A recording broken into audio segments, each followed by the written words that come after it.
Biarlah kata yang manis dan ucapan syukur kepada Bapa di surga buat anugerah kasih yang melimpah dalam hidup kami, pelihara kami, keluarga kami, dan kami berbangun tubuh yang sehat, dan kami mengadakan mesbah keluarga, mesbah pribadi. Kami boleh naikkan pujian penyembahan, naikkan doa syafaat, dan kami rindu dengan penuh firman. Roh Kudus, urapi hamba-Mu, Roh Kudus kuasai hati dan pikiran kami, sehingga bukti firman-Mu memberikan Tuhan. Amin. Shalom. Selamat pagi. Selamat bertemu dalam kasih Tuhan Yesus Kristus. Hari kita akan membaca Daniel pasal 8. Daniel pasal 8 ayat pertama sampai ayat 27. Daniel pasal 8 ayat pertama sampai 27. Domba jantan dan kambing jantan. Pada tahun yang ketiga perintah Raja Belshazzar, tampaklah kepadaku Daniel suatu penglihatan sesudah yang tampak kepadaku dahulu. Aku melihat dalam penglihatan itu, dan sementara aku melihat, aku berada di Puri Susan yang ada di wilayah Elam, dan aku melihat dalam penglihatan itu bahwa aku sedang di tepi sungai Ulai. Aku mengangkat mukaku dan melihat tampak seekor domba jantan berdiri di depan sungai. Tanduknya dua, dan dua tanduk tinggi, tapi yang satu lebih tinggi dari yang lain, dan yang tinggi itu tumbuh terakhir. Aku melihat domba jantan itu menanduk ke barat, utara, dan ke selatan, dan tidak ada seekor binatang pun yang tahan menghadapi dia. Dan tidak ada yang dapat membebaskan dari kuasanya. Ia berbuat sekehendak hatinya dan membesarkan diri. Tetapi sementara aku memperhatikannya, tampak seekor kambing jantan datang dari sebelah barat, yang melintasi seluruh bumi, tampak menginjak tanah, dan kambing jantan itu mempunyai tanduk yang aneh di antara kedua matanya.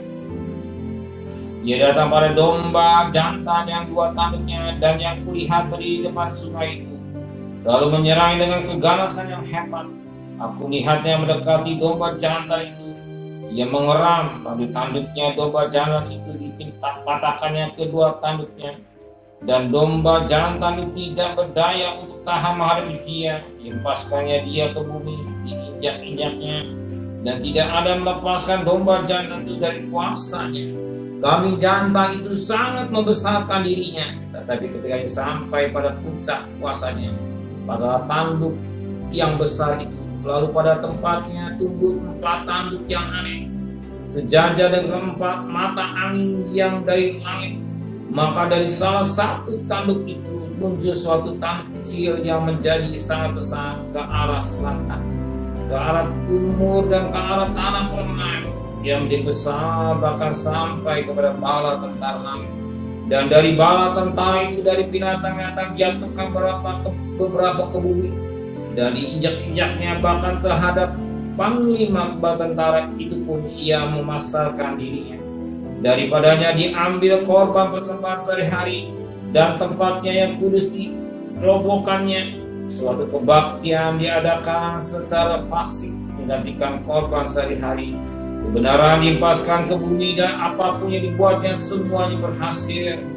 Kemudian ku dengar seorang kudus berbicara, dan seorang kudus lain berkata pada yang bicara itu, sampai berapa lama lagi berlaku penglihatan itu, jadi korban sehari-hari dan kefasikan yang membinasakan, tempat kudus yang diserahkan, dan bala tentara yang injak-injak?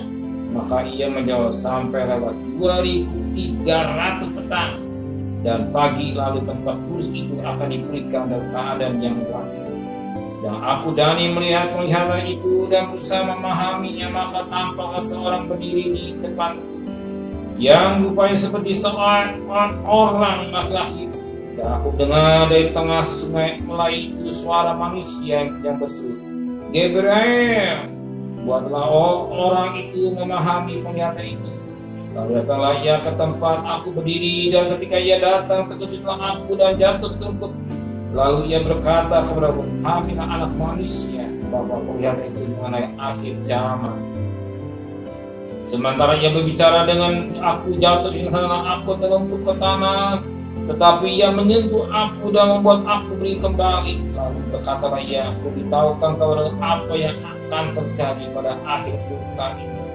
Sebab hal itu mengenai akhir zaman. Domba jantan yang kau lihat itu dengan kedua tanduknya ialah raja-raja orang Media dan Persia. Dan kambing jantan yang berbulu kesat itulah raja orang negeri Yunani.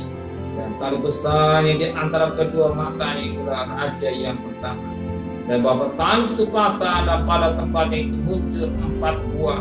Berarti 4 kerajaan akan muncul dari bangsa itu, tapi tidak sekuat yang terdahulu. Dan pada akhir kerajaan mereka, apabila orang-orang fasik telah penuh kejahatannya, maka akan muncul seorang raja dengan muka yang garang dan yang akan pandai menipu. Kekuatannya akan jadi hebat, tetapi tidak sekuat yang terdahulu. Dan ia akan mendatangkan kebinasaan yang memberikan, dan apa yang lakukannya akan berhasil. Orang-orang berkuasa akan binasakan, juga umat orang kudus. Dan oleh karena akalnya, penipuan yang dilakukannya akan berhasil. Ia akan membesarkan dirinya dan hatinya, dan dengan taksir bisakah sangka banyak orang akan binasakan. Juga ia akan bangkit melawan raja segala raja, tetapi perbuatan manusia ia akan dihancurkan. Adapun penglihatan tentang petang dan pagi itu, apa yang dikatakan tentang itu adalah benar. Tapi engkau menyembunyikan firman itu, sebab hal itu mengenai masa depan yang masih jauh. Maka aku Daniel lelah dan jatuh sakit beberapa hari lamanya. Dan bangunlah aku lakukan pula urusan raja, dan aku sangat cengang tentang hal itu, tetapi tak memahami. Kembali Daniel diperlihatkan oleh Tuhan tentang domba jantan dan kambing jantan yang sangat menarik saat ini. Dikatakan dalam firman Tuhan pada ayat yang ke-16, dan aku atau Daniel mendengar dari tengah sungai Ulai suara manusia yang berseru, Gabriel, buatlah orang memahami penglihatan itu. Siapa Gabriel ini? Itulah malaikat yang memberikan kabar kesukaan. Kabar kesukaan, berita tentang kesukaan. Gabriel, malaikat yang memberikan kabar kesukaan, sebagaimana dalam Lukas 1 ayat yang ke-7. Lukas 1 ayat yang ke-7, Lukas 1 ayat yang ke-17 ke-19. Jawab malaikat itu, yang aku Gabriel yang melayani Allah, dan aku terus untuk berbicara dengan engkau, untuk menyampaikan kabar baik kepadamu.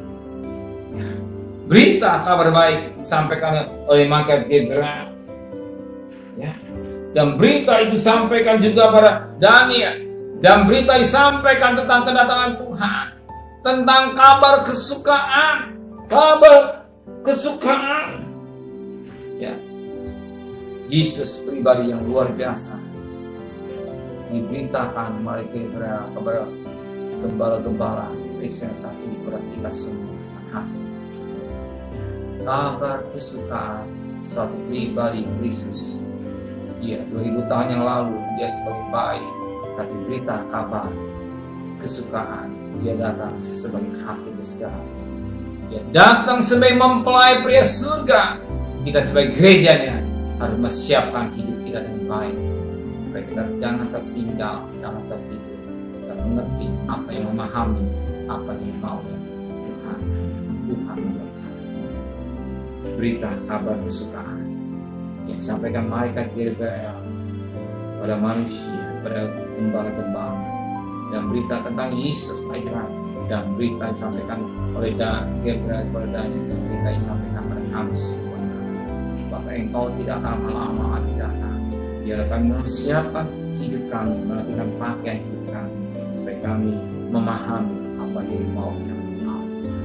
Bimbing kami semua dengan kekudusan-Mu, sucikan hati dan pikiran kami, bahkan perbuatan kami sesuai dengan kehendak Bapa di surga. Terima kasih Bapa. Sebentar kami akan cari nafkah, antar kami selamat, pulang selamat, jangan sampai terpapar selamat keluarga kami semua. Lindungan Tuhan, tidak kurang satu apapun.